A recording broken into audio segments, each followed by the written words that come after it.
Discuss this further now with Tshifhiwa. He's the CEO of the Tourism Business Council of South Africa. Thank you so much for your time this evening, coming to us from Pretoria. As there's been reaction just streaming in following this decision by the UK, one from the Chief Executive David Frost of SATSA, which represents over 1,300 SA tourism businesses. And he says this is a kick in the teeth for 1.5 million South African tourism workers who are relying on the UK visitors to come in this spring and summer, and he says there isn't a shred of scientific evidence to support keeping South Africa on the red list. What is your reaction to that decision?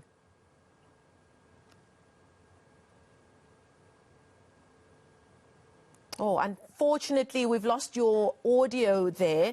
Can we ask you to turn your audio on, Tshifhiwa? No.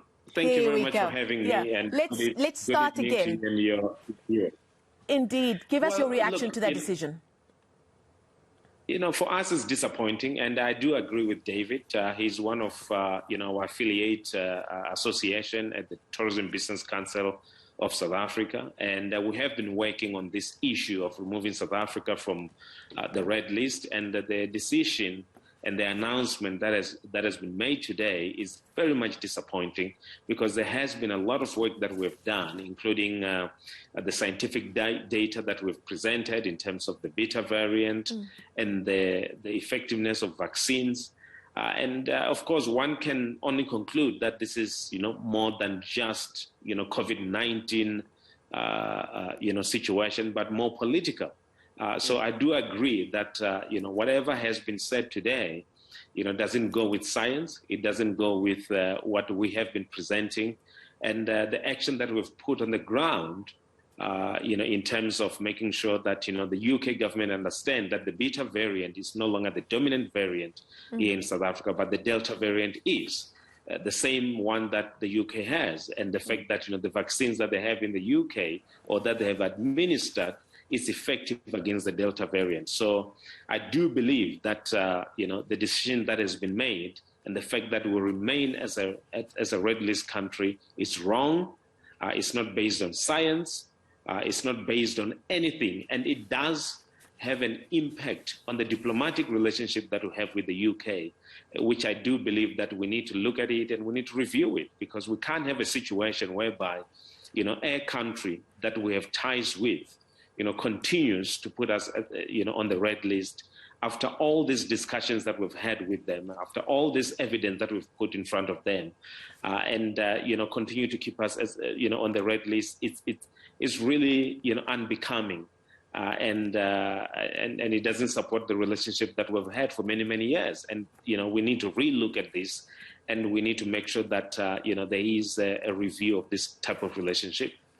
Now, when you say that you don't believe that this was based on science, there's even a renowned scientist, Tulio de Oliveira, has written a thread on Twitter stating facts on why this is not a decision based on any kind of science. Where do you think it's gone wrong? I mean, I would think that organizations such as yourself, you said you were involved in putting the best case forward for South Africa. Did we put the best case forward on the political and diplomatic front, in your opinion or in your experience over the last few months?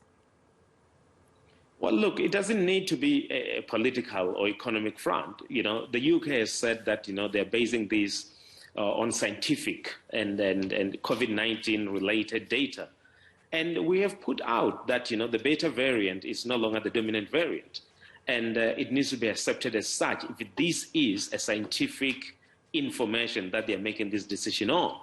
But if you look at, how these decisions are made and how they've been made in the past, they seem to be political based and they seem to be economic based. And, if you look at them, closely, you will see that, South Africa is being excluded, unfairly in this decision making in terms of, opening up for those that want to travel to South Africa to be able to travel to South Africa and return without a quarantine requirement.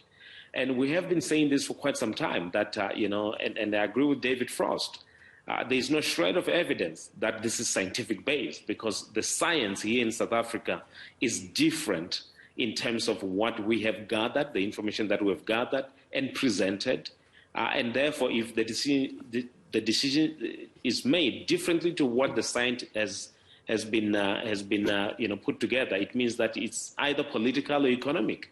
And the UK has to come up and tell us whether this is an economic or political decision, and they need to be open with us, as we have been with them, to say that they're making this decision not based on science. So, the understanding is that the information that are put together is not. Tshifhiwa, if I could just come in there, the understanding there is that they very much put hoops out, and the tourism industry, we know from the various conversations we've had, have really made it their business to jump through those hoops, and now they've been left with nothing. Let's talk impact now. The tourism industry has really been brought to its knees, and there was this shred of hope that South Africa could come off this red list, because we all know the UK is a massive market for South Africa. What kind of impact is this now going to have as we head into what's normally our really important busy months for tourism in spring and summer here in South Africa? Well, we do have a lot of, the UK is one of our top markets. It is the top market in terms of the arrivals in South Africa, in terms of inbound travel. And the fact that we still remain in the red list, it means that, we're going to start losing the summer season, as we call it here in South Africa. And it means that a whole lot more people are not going to be able to return to work, here in South Africa. And it simply means that, many businesses are not going to be able to open. And this is devastating for our tourism industry here in South Africa, because there are a lot of people in the UK that are waiting to come to South Africa. So for us, it's jobs, it's economic impact, it's reopening of tourism businesses and getting those entrepreneurs that have been instrumental in bringing in those experiences that otherwise would not be inexistent, in terms of them surviving and being able to remain within the tourism industry. So, it is devastating for us. And of course, the UK, being important market as it is, it means that, there are many other markets that follows the UK in terms of when they open up, for South Africans. It simply means that for now, we need to work harder. And we need to get even the president of South Africa to get involved in this battle, to pick up a phone and talk to the Prime Minister of the UK to ensure that we open up this market. If we don't do so, not only does it impact tourism, it impacts investments. People who travel down here for investments and many other reasons, here in South Africa. So we need to get this going, and we need to open up the market. We've seen Germany opening up. We've seen the Netherlands opening up. Canada has opened up. I don't understand what is it that the UK is basing that decision on. If other markets in the European Union are opening up for their citizens to travel to South Africa. So we really need to work hard on it, because there are jobs, online, and we do have many entrepreneurs that are going to be impacted.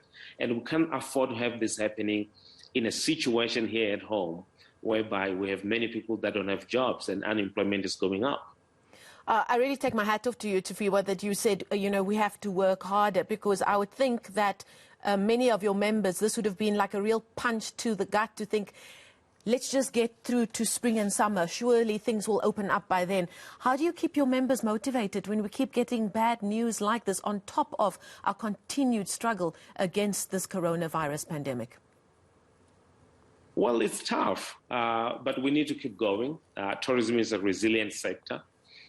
We have been around for quite some time. We have seen many, many different things that have impacted tourism, including September 11, including Ebola, and many other things that we've seen here at home. But we've got to keep going. But, we can't have a situation that we have in the UK continuing. As much as we have been keeping going for the past 18 to 20 months, we need to see some light at the end of the tunnel, and we have to create that light at the end of the tunnel, and we've got to be aggressive. And that is why I'm saying that the president has to get involved to give hope to the tourism industry, so that we can see the light at the end of the tunnel, especially when it comes to this market. We have many other markets that are still close to us, and we have many markets that are opening to us. I think the most important thing is to make sure that we remain resilient, we remain hopeful, but we can't do that forever. Tourism is a business. It's not a situation where we have to have hope all the time, where we can, it's a different type of church, if I may put it that way. So we've got to remain hopeful, but we've got to see action. Without action, we don't have many people going back to work. So, it's something that, we've got to do more in it. And that's why we implore, the South African diplomatic community, the president himself. We believe that he needs to get involved in this. He needs to push.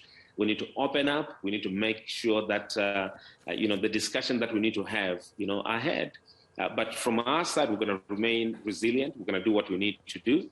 We're going to work with the other markets that are opening up, including, Germany, including the USA that has opened up. But we need the UK market. It's one of our top market, and we need to do what we can do to make sure that it opens up. We can only wish you the very best in that regard. Thank you so much. As the CEO of Tourism Business Council of South Africa, Tshivhengwa, they really do have a lot on their hands trying to get this industry back on its feet.